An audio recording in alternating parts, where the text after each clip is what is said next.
Hey everyone, today we're going to be making a 2D player input controller.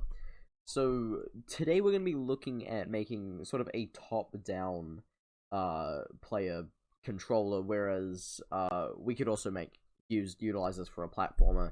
It's pretty much the same concept. So first of all, I have this little scene I've put together. I haven't put anything else in it apart from the scene. The assets are actually going to be available in the asset store soon, so go check them out. But anyway, let's get into it. So, like the other video, we're going to right click and create a folder called scripts. This is where we're just going to keep all our scripts in. Double click to open it. Right click, create. And we're just going to make a C# script called player. You can call it player movement, player controller, whatever you want. And once it's created, let's double click this to open it up.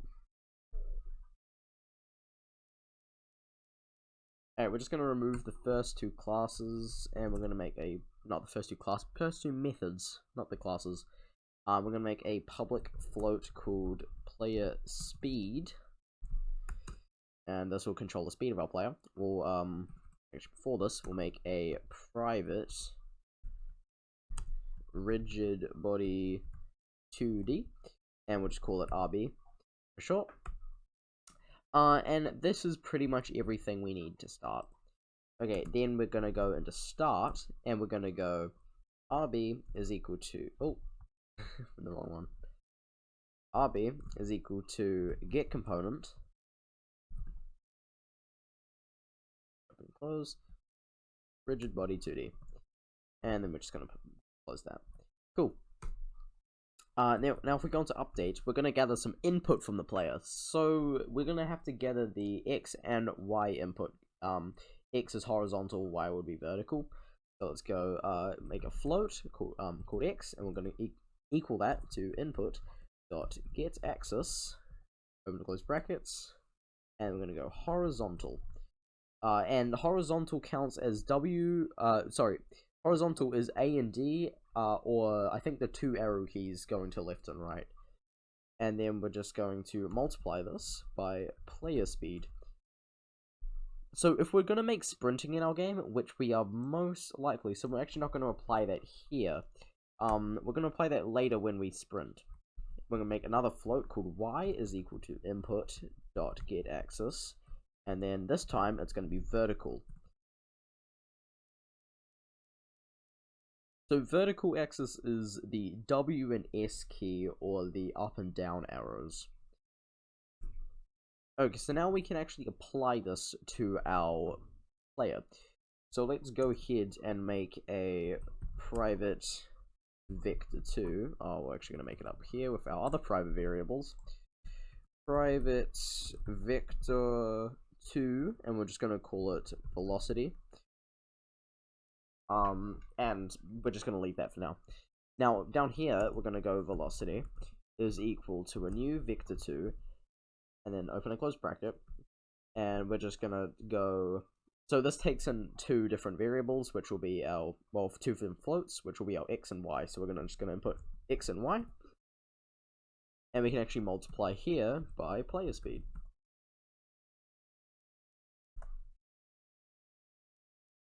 Cool. And now what we can do is rb.velocity is equal to velocity. Cool. So this should actually just be a basic character movement done, to be honest. It's really this simple. But I am going to include a few other things, like flipping the character, and we are also going to be importing a character now.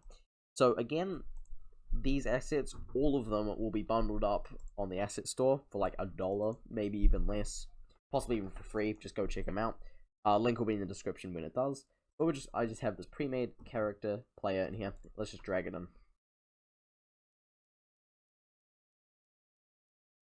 No, it did not grab it. Let's put that as in. Now I'm just gonna put it in the graphics. Okay, so if we grab a idle, and we just drag it in, it's going to be like this, and that is because we need to change all the settings for these. we're going to set the pixels per unit to 16, no compression, and no filter for this. And as you can see, we have this guy. If we were to move him over here, he would be in front. Sometimes this actually does not happen, and if he appears behind, you're going to want to change his order and layer. So I'm just going to instantly set this to 1. All my maps and these are on 0. But as you can see, if I increase them past 1, then he goes behind them. But I'm not getting that problem, so I won't mess around with it. Cool. So as you can see, we have him right here in the center of our screen. Next, we're just going to name him player and give him the tag player just in case we need to reference him in another script. And let's also give him the player movement script. And we're just going to set it to 2 player speed and add a rigid body 2D component. Next, I just like to set the drag to 1 just so he stops easier. Set the gravity scale to 0 because we don't want him to fall, as this is a top down. And also freeze the rotation of our character. Cool, so now if we click play on our character, or click play, not on our character, on the game, as you can see, it actually moves around because we are getting input from our keyboard. Now this is very slow, so I probably want to increase this. To be honest, I might actually want to increase our character size. That is huge. Maybe 1.5? No, you know what, 1's actually a good size, but what we can do, really good tip here, let's center our character, drag the main camera under him, and set the size to something like 3. Cool, so now if we click play, again, as you can see, our camera actually moves, along with our character. And yeah, there's a problem with my tile map, is that we actually go through it. So let me just quickly add a collider to that. And what I'm looking for is tile map collider. There we go. And as you can see, I put that on the ground, so I'm a massive egg. Let me go fix that. It is done. Now we can actually, I'm going to increase the play speed again to 3, maybe 4 actually. It was quite slow. But now if we go here, we can move around. All of this, the player movement's already done. You don't need to change it. We haven't given our player a collider. So let's just go collider and add a box collider 2D. Grab it and let's make it quite small. Now you might be wondering, why don't I make the box collider the whole player? Now this is actually a very interesting reason why. Jesus, I hate the little tabs on this to pull. But if we make it the whole character, you see, it's going to only that's not how it works in this. So let's say we're doing top down. Technically, the player's actually not standing like this. He's standing towards us, like if we're looking down at it from top. So this is actually behind him is all air. Up top, however, which is this little box going upwards, is actually his feet. Fun fact. Okay, so let's do some animation now. So we also have the run. Let's just quickly do the same settings for the run, and let's apply these. Next, we can make some animations. So I'm under the player. I'm gonna make another folder called animation. You can do the same animation, everything with your own characters. I'm actually probably gonna make a video on how to make characters. Not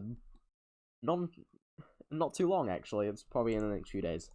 But let's go animation, and as you see, if we go under the animation tab, this can actually be found if you go under window, animation, animation, or animator. Well, not animator actually, just animation. Or as you can see, I've actually done it to Control 6. Yeah, as you can see.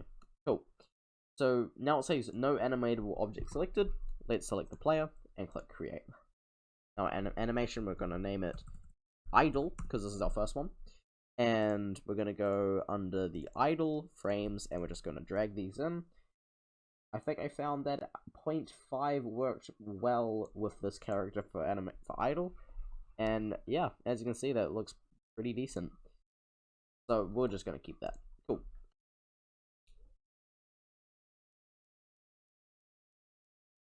Next, we're going to make the run animation. So let's just go run. Let's go under the run and let's go boom. And just chuck these in. Let's see how this looks. That looks pretty good. Cool. So now that we have these two animations, how do we implement them onto the player? So luckily, this is what the Animator tab's for. Now the Animator tab can be found under Window. Huh. Wait. The Animator tab can actually be found under Window, Animation, and then Animator. I really hate. I should put my thing on Do Not Disturb, to be honest.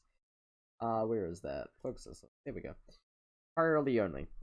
So on the Animator, we can now select our player, and as you can see, it has these two animations. Now, these are pretty basic animations, what we just made. And as you can see, this orange one is our idle animation, because that's the first one we created. So this is what's called as like the layer default. I think that's what it's called. But this is what it's always gonna be until we change it. So let's now add under parameters. You might be on layers at the moment. Let's go to parameters around on this tab here, and let's make a bool called is running. I don't know why I put that there. Cool. Now let's make a transition between these. You can do this by right clicking and then make transition. Now we're gonna go conditions is running.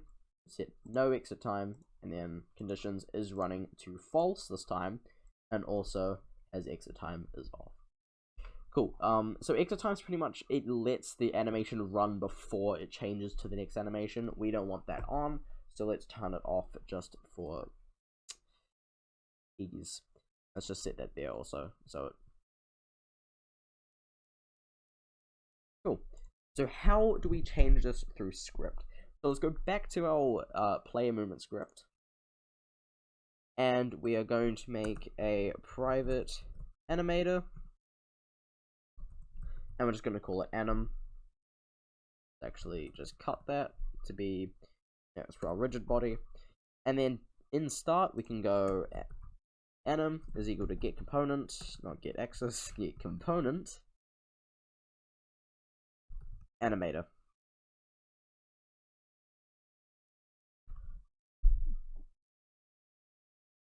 Now, if you can remember, in the animator, or in the animator, we made a bool called is running, and this can be toggled off and on. So how do we change that through script? So first of all, we need to check whether or not we are moving. So the most basic way you can do this, we can do maths and that kind of stuff. Really basic way we can do this is we can literally just go if x is more than 0, or you can use these little things to signify or x is less than 0, or y is more than 0, or x is or y is less than 0. Cool. Let's just put these so we know they're floats. I actually don't know why, but now let's go like this. So this is going to check if any of this is working, right? Now we're going to go anim.setBool. So a lot of people go into this thinking, okay, I'm just going to reference it and go anim.isRunning. But this is actually not how you do it. So I personally thought this is how you do it, but I'm not exactly sure why you do it like this, but this is how you do it. You go anim.setBool, then open and close bracket, you put in a string for the bool, ours is running, and then we're going to put a comma, and then we're going to go true. And then close out a semicolon, and we can go else anim.setBool is running is equal to false.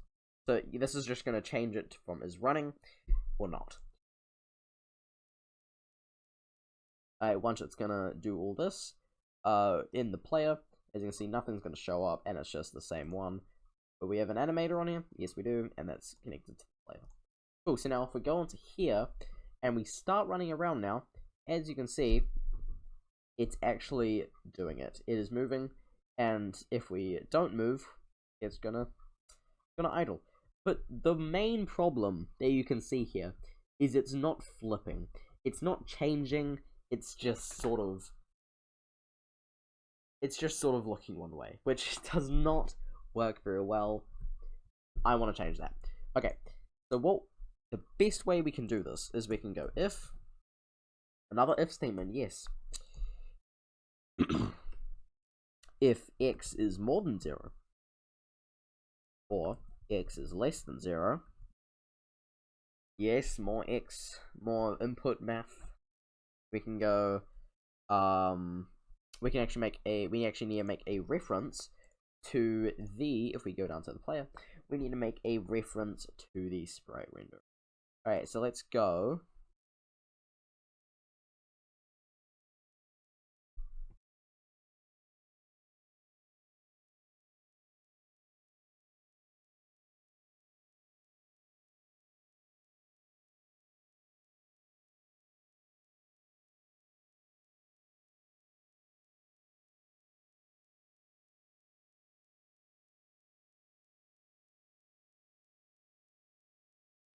Alright, so we're gonna make a private.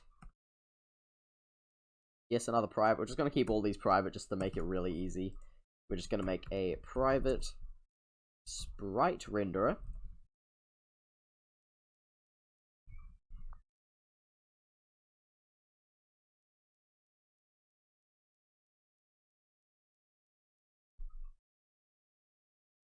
Nice. So we're gonna make a private sprite renderer.